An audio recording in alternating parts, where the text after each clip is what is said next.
2024년 10월 11일 금요일 새벽기도에 나오신 성도님들을 주님의 이름으로 환영합니다.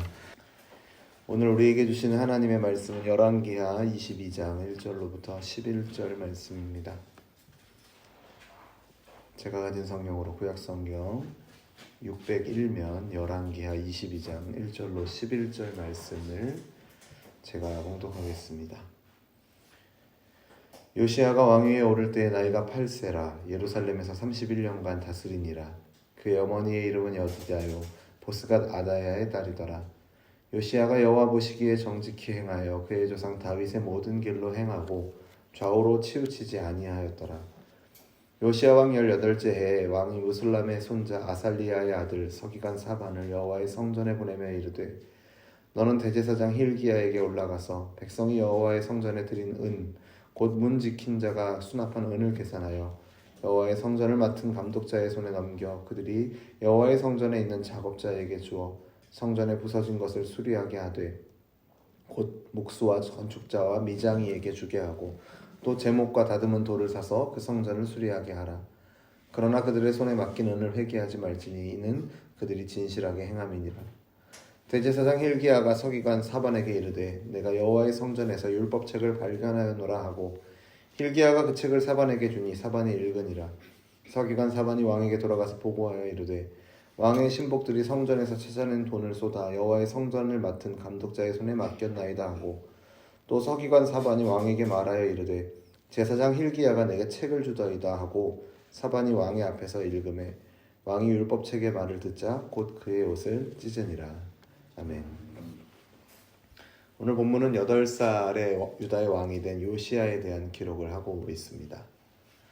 그가 어린 나이에 유다의 왕이 된 것은 그의 아버지 아몬이 신하들에 의해서 암살을 당했기 때문입니다. 그리고 그의 아버지를 암살한 신하들, 그러니까 반역한 신하들을 국민들이 또 다 죽이게 됩니다. 그리고 나서 이제 왕으로 삼은 것이 어린 요시야였죠. 그는 비록 8살이라는 어린 나이에 왕위에 오르지만 여호와 보시기에 악을 행했던 선왕들과는 다르게 다윗을 본받는 정직한 왕이었다라고 평가를 받고 있습니다.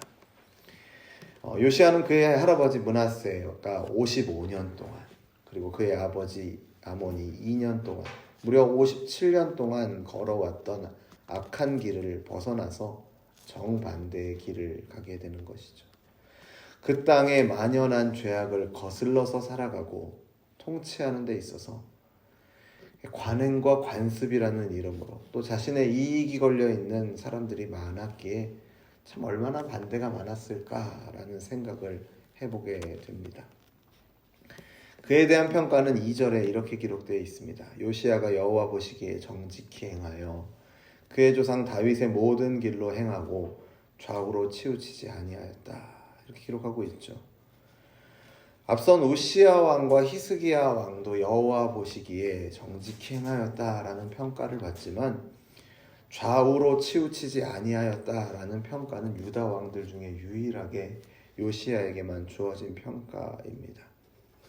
이것이 왕뿐만 아니라 이스라엘 백성에게 하나님께서 명하신 말씀이기도 하죠. 좌우로 치우치지 않는 것. 그에게만 이러한 평가가 주어졌던 것이 요시야에게는 유혹하는 것이 없었기 때문일까요? 장애물이 없었기 때문일까요?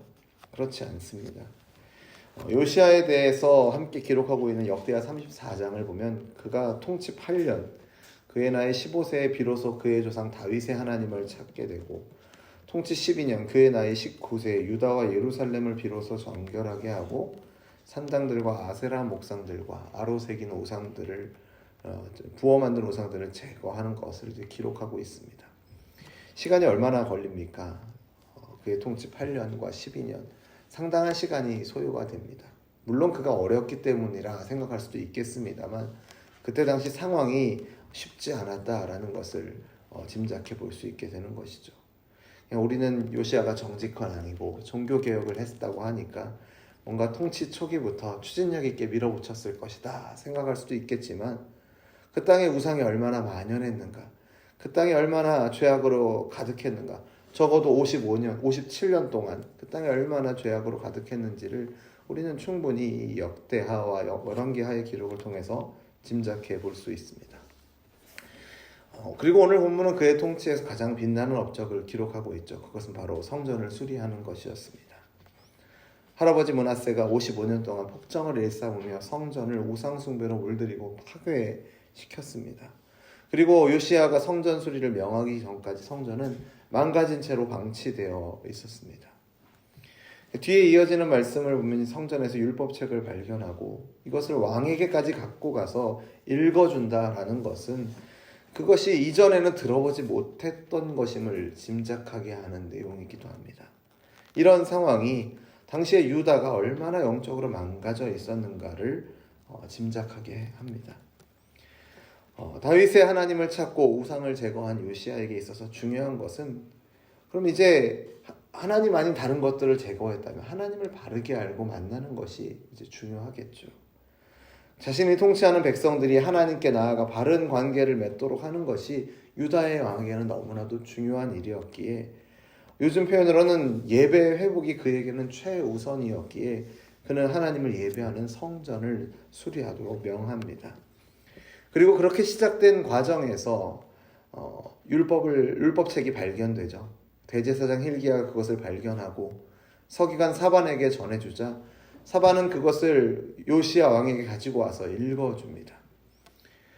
말씀을 듣고 요시야는 옷을 찢고 회개하며 이것이 요시야의 종교개혁에 이제 불을 붙이게 되는 것이죠.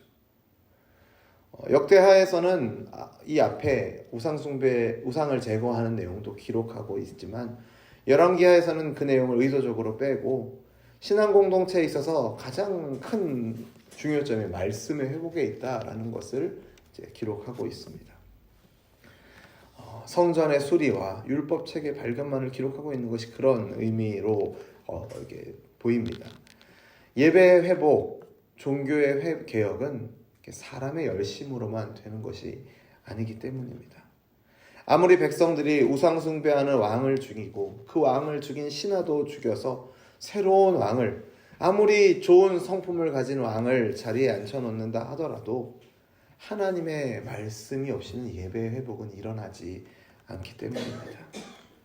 그래서 하나님께서는 요시야 왕과 유다 백성들에게 은혜를 주셔서 성전 수리 과정에 율법책을 발견하게 하십니다. 성전을 수리하겠다라는 이 마음을 먹은 요시야에게 은혜를 베푸신 것이죠. 그리고 그 말씀이 이제 요시야의 종교개혁에 유다 백성의 예배 회복에 불을 붙이게 하신 것입니다. 예레미야 36장을 보면 여호야김 왕도 하나님의 말씀을 대하는 장면이 나옵니다. 그 말씀을 기록한 두루마리를 자신의 앞에서 낭독할 때 여호야김의 반응은 어땠습니까? 그것을 베어서 화로에 던져 태워버렸죠. 하지만 요시야는 정반대의 반응을 보입니다. 자신의 옷을 찢으며 회개하죠. 하나님의 말씀 앞에서 그 마음이 부드러워져서 회개하게 됩니다. 그는 이 율법책에 기록된 심판의 대상이 바로 자신들임을 알게 됩니다. 13절에서 요시야는 이렇게 말하죠. 우리 조상들이 이 책의 말씀을 듣지 아니하며 이 책에 우리를 위하여 기록된 모든 것을 행하지 아니하였으므로 여호와께서 우리에게 내리신 진노가 크다라고 말하면서 발견한 이 책의 말씀을 물으라고 여호와께 물으라고 여선지자 홀다에게로 이제 사람을 보내는 장면이 뒤이어 기록이 되고 있습니다. 홀다에게로 이 내용을 물어보니까 하나님께서 그 백성이 하나님의 백성 되기를 거절하고 우상을 섬긴 것에 대한 재앙을 완전히 취소하진 않으시지만 이 말씀을 듣고 회개한 요시야를 기억하시고 그의 생전에는 심판을 내리지 않고 유보시켜 주시는 것으로 22장이 마무리가 됩니다. 요시야가 한 것은 종교개혁이었죠. 사람의 차원에서 보면은 하나님께서 그에게 허락하신 것은 종교개혁이었습니다. 그리고 하나님께서 이 백성들에게 행하셨던 것은 말씀의 부흥이었습니다. 그것은 하나님의 말씀으로부터 시작되는 것이죠. 예배를 회복하려는 요시야의 열심이 있었지만 그것을 가능하게 한 것은 성전에서 발견한 율법책이었습니다. 그리고 요시야는 그 말씀에 대해서 바르게 또 합당하게 반응했을 뿐이죠. 오늘 말씀을 통해서 우리를 돌아보기를 원합니다. 그럼 우리가 끊임없이 이야기하는 예배의 회복, 우리가 계속 기도하는 제목이지 않습니까? 예배의 회복을 모든 신앙 공동체는 간구합니다. 또 그것을 갈망합니다. 하지만 예배의 회복을 하려는 마음이 열심히 우리에게 있는지, 또 그렇게 해서 우리에게 주어지는 하나님의 말씀에 대해서 우리가 어떻게 반응하고 있는지를 우리는 돌아보아야 할 것입니다. 하나님의 말씀 없이 우리의 마음에 옳은 대로, 우리의 생각에 옳은 대로만 예배의 회복을 하려 한다면 그것은 불완전할 수밖에 없습니다. 하나님은 요시야가 하나님의 말씀에 마음이 부드러워지는 것을 보셨습니다. 하나님의 말씀을 들을 때 마음이 부드러워지는 것을 우리는 경험하고 있습니까? 마음이 부드러워진다는 것은 말씀에 반응을 하는 것이죠. 옷을 찢었다라는 것이 그것에 대한 외적 표현 아니겠습니까? 회개에 대한 외적 표현입니다. 하나님은 요시야의 마음을 보시고 그 마음에 대해서 훌다를 통해서 이제 반응해 주셨습니다. 오늘 이 말씀을 대하면서 우리가 돌아보아야 할 것은, 우리가 기억해야 할 것은 우리가 하나님의 말씀 앞에 어떻게 반응하고 살아가고 있는가 하는 것입니다. 우리의 신앙생활에 있어서 우리의 공적인 예배와 또 개인의 삶의 예배에서 가장 중요한 것은 말씀이고 그 말씀의 회복인 줄로 믿습니다. 우리의 모습을 돌아보면서 혹시 그 말씀 앞에 온전히 반응하지 못하고 굳어진 마음으로 제대로 된 반응하지 못하고 있었던 우리의 모습이 있다면 먼저 회개하는 저와 여러분 되기를 바랍니다. 그리고 우리의 심령의 개혁과 예배의 회복, 교회의 회복은 모두 하나님의 말씀에서 시작한다는 사실을 기억하면서 가장 중심에 말씀을 붙들어 두고 말씀을 붙잡고 그 말씀 따라서 우리의 모든 열심과 우리의 모든 마음을 쏟아내는 저와 여러분 되기를 주님의 이름으로 축원합니다. 기도하겠습니다. 하나님 아버지,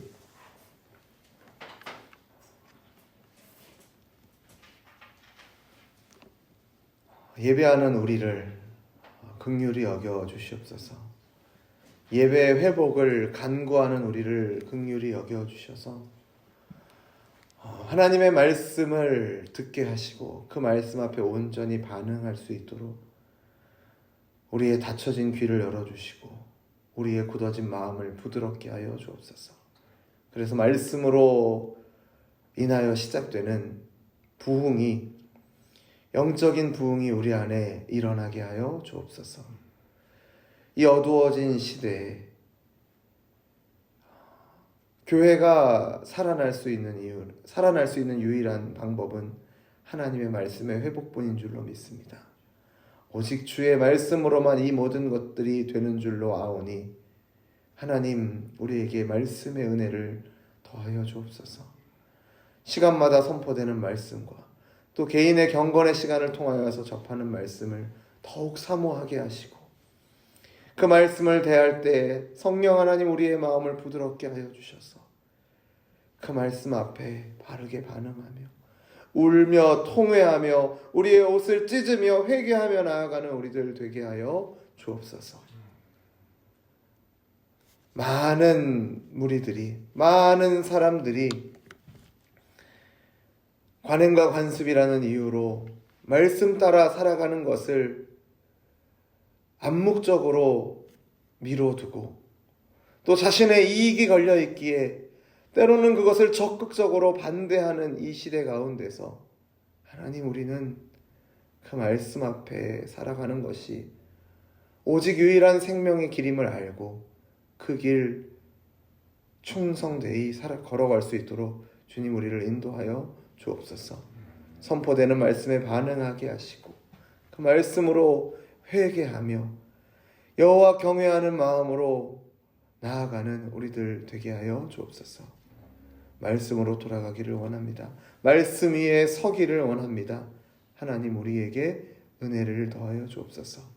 우리 가정과 우리 개인과 우리 교회에, 한국교회에 주님 은혜를 더하여 주셔서 말씀으로부터 시작되는 회복이 있게 하여 주옵소서.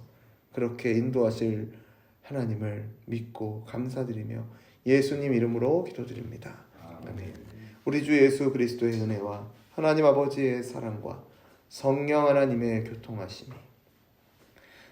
말씀의 회복을 기대하며 또 그 말씀 앞에 회개하며 바른 반응으로, 합당한 반응으로 그 말씀 따라 살아감으로 하나님께만 영광 돌리는 그러한 삶 살기를 소원하는 우리 열린비전교회 모든 성도들과 우리의 삶의 예배 가운데, 우리의 공동체의 예배 가운데 이제로부터 영원토록 항상 함께 있을지어다. 아멘.